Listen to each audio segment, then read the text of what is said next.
रत्नापुर का राज था। राजा रत्नसेन, उसकी बेटी थी राजकुमारी काव्या।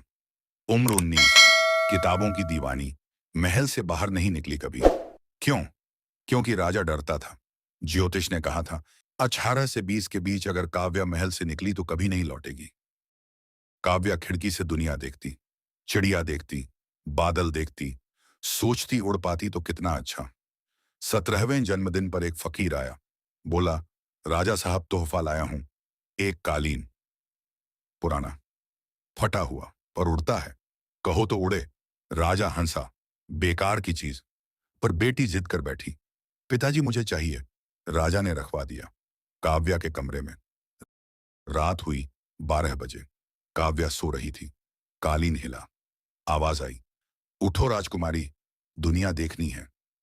काव्या उठी, डर गई। कौन बोला?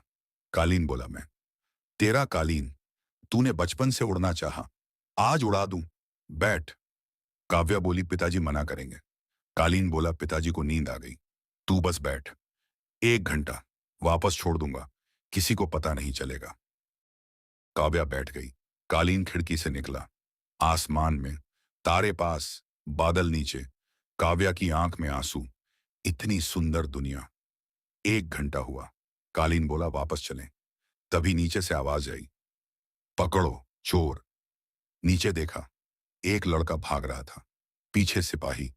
लड़के ने आसमान देखा, कालीन देखा, कूद गया सीधा कालीन पे। काव्या चीखी, कौन है तू? लड़का हाँफ रहा था। बोला, नाम आदिल। चोर नहीं हूं, बस पेट के लिए चुराता हूं, मुझे बचा लो। सिपाही चिल्लाए, राजकुमारी को पकड़ लिया। कालीन उड़ो। कालीन उड़ गया बहुत दूर। सुबह हुई, जंगल। कालीन नीचे उतरा। आदिल उतरा। बोला, धन्यवाद राजकुमारी, अब मैं चला। काव्या बोली, रुक, तू मेरे साथ आया, अब मुझे वापस छोड़। आदिल हंसा, वापस महल में, जहां तू कैदी है। नहीं, अब तू मेरे साथ। काव्या गुस्सा, तू कौन होता है? आदिल बोला, मैं वो जिसने तेरी जान बचाई। सिपाही तीर मारते, कालीन पे निशाना साधते, तू गिर जाती। मैंने कूद के वजन बराबर किया। कालीन पलटा नहीं, तू बची, अब हिसाब बराबर। काव्या चुप हो गई। बात सच थी। अगर आदिल ना कूदता तो सिपाही का तीर कालीन को फाड़ देता, वो नीचे गिर जाती। आदिल बोला, देख राजकुमारी, मैं तुझे महल छोड़ दूंगा, पर एक शर्त, 1 महीना मेरे साथ रह। मैं तुझे वो दुनिया दिखाऊंगा जो तूने किताबों में पढ़ी है, असली वाली, भूख वाली, हंसी वाली, दर्द वाली। 1 महीने बाद तू खुद चुन लेना, महल या बाहर। काव्या सोच में पड़ गई। महल में वापस गई तो फिर वही 4 दीवार, खिड़की से दुनिया, और पिताजी तो कैद कर देंगे। बाहर निकली तो क्या, पर यह लड़का, भरोसा कैसे करे? आदिल बोला, डर मत, हाथ नहीं लगाऊंगा, वादा। बस 1 महीना। तू मालकिन नहीं, मैं मालिक नहीं, दोनों मुसाफिर। काव्या ने आसमान देखा। आजादी की हवा पहली बार नाक में गई थी। बोली, ठीक है, 1 महीना, पर याद रख, मैं राजकुमारी हूं। आदिल हंसा, यहां जंगल में कोई राजकुमारी नहीं, यहां बस काव्या है, और मैं आदिल। कालीन उड़ा। पहला शहर आया। नाम था सूरजगढ़। बाजार में उतरे। काव्या ने पहली बार भीड़ देखी, शोर सुना, रंग देखे। एक ठेले पे गोलगप्पे बिक रहे थे। काव्या बोली, ये क्या है? आदिल बोला, स्वर्ग, खा के देख। काव्या ने खाया। पहला ही मुंह में रखा, तीखा, आंख से आंसू, नाक बहने लगी, रो पड़ी। आदिल घबरा गया, अरे अरे क्या हुआ, जहर था क्या?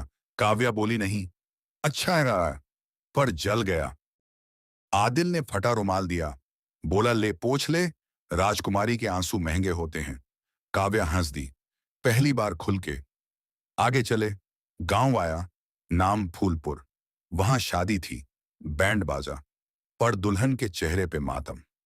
उम्र 14 साल, दूल्हा 50 का, सेठ। काव्या का खून खौल गया। बोली, ये शादी रुकवाओ। आदिल बोला, कैसे? हम कौन? पुलिस नहीं, राजा नहीं। काव्या ने गले का हार उतारा, हीरों वाला। बोली, ये ले लो, लड़की को छोड़ दो। पंचायत वाले लालच में आ गए। सौदा हुआ। दुल्हन भाग गई मां के साथ। जाते जाते काव्या के पैर छुए। बोली, बहन तू देवी है। रात को काव्या सो नहीं पाई। बोली आदिल किताबों में लिखा था विवाह 7 जन्म का बंधन। ये कौन सा बंधन? ये तो सौदा। आदिल बोला किताबें महल में लिखी जाती हैं काव्या, सच झोपड़ी में होता है। काव्या ने पहली बार तकिए को सीने से लगाया और रोई, पर रोके नहीं। तीसरा पड़ाव रेगिस्तान, नाम रेतगढ़, पानी खत्म, 3 दिन, जीभ सूख के लकड़ी। आदिल ने पगड़ी उतारी, रेत छानी, कपड़े से निचोड़ा, 2 बूंद निकली, काव्या को दी। खुद नहीं पिया। काव्या बोली तू पिए। आदिल बोला मेहमान पहले।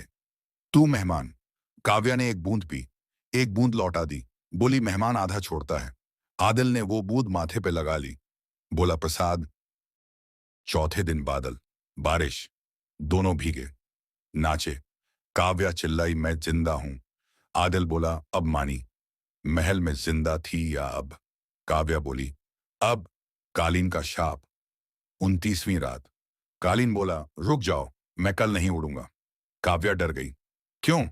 कालीन बोला मेरी उड़ान 100 साल में 30 दिन की, आज 29वां दिन, कल आखिरी, फिर मैं कपड़ा फटा हुआ, बोल नहीं पाऊंगा। काव्या बैठ गई, बोली तो घर कैसे जाऊंगी? आदिल बोला मैं हूं ना, पैदल चलेंगे, पहुंचा दूंगा। पर एक बात बता कालीन, तू है कौन? कालीन हंसा, लंबी सांस ली, बोला मैं कालीन नहीं, राजकुमार था।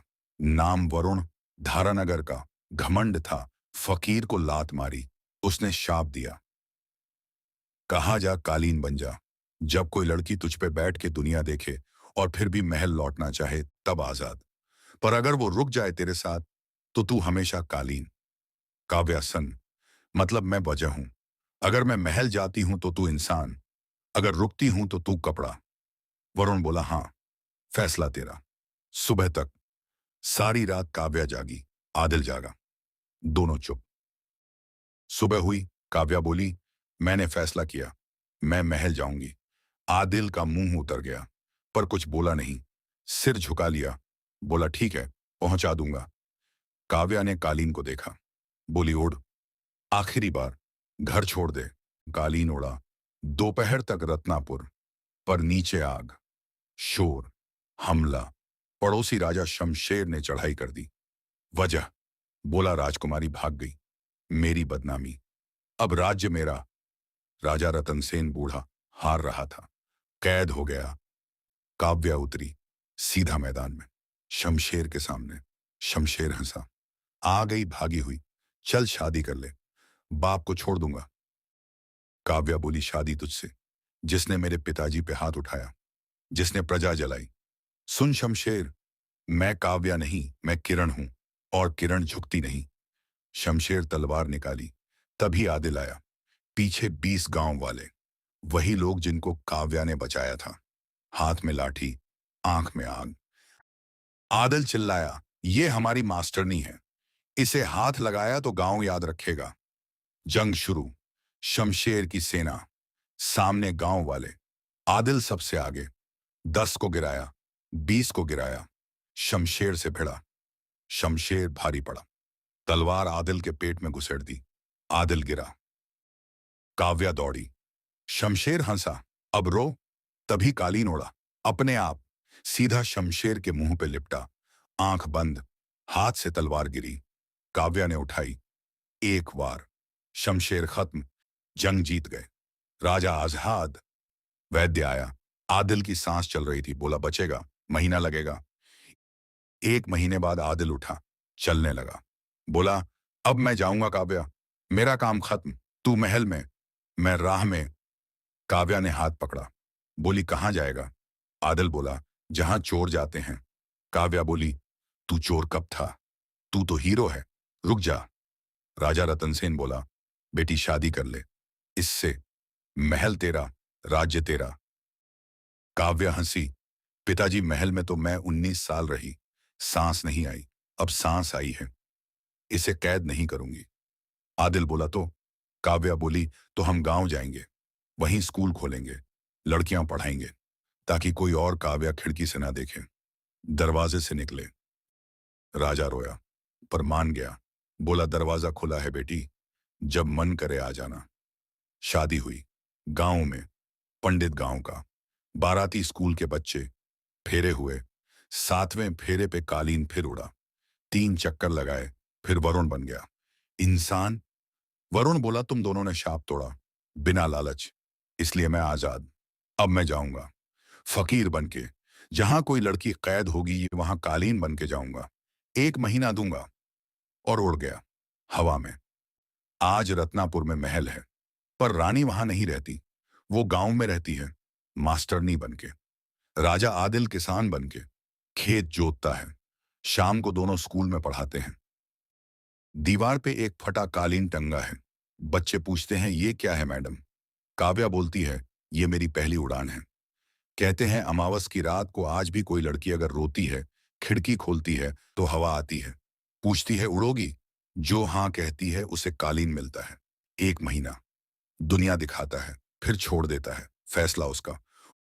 और माथे का चांद वाला निशान वो काव्या के बच्चों के पास है। जब वो सच बोलते हैं तो चमकता है। लोग समझते हैं तारा टूटा, पर वो तारा नहीं, वो हौसला है। तो खत्म हुई कहानी। राजकुमारी उड़ी, गिरी नहीं। चोर ने चोरी छोड़ी, दिल जीत लिया। कालीन ने उड़ना सिखाया और खुद आजाद हो गया। तीनों जीत गए, क्योंकि असली महल ईंट का नहीं, भरोसे का होता है। और असली उड़ान पंखों से नहीं, हिम्मत से होती है।